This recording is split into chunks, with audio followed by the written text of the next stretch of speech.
अस्सलाम वालेकुम नाजरीन, इस्तकबाल है आपका हमारे यूट्यूब चैनल निदाए हक़ पर। नाजरीन, दारुल उलूम देवबंद ने तालीमी निज़ाम के सिलसिले में एक अहम ऐलान जारी किया है।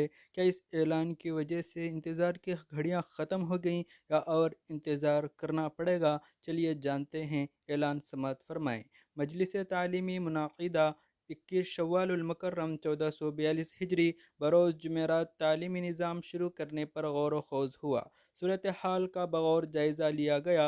अभी तक चूँकि ज़िला सहारनपुर में लॉकडाउन जारी है, स्कूल और बाज़ार बंद हैं, इसलिए इंतज़ार किया जा रहा है कि हालात बदलें तो तालीम शुरू करने की कोशिश की जाएगी इंशाअल्लाह ताला। आप हज़रात भी हालात की दुरुस्तगी के लिए दुआ करते रहें।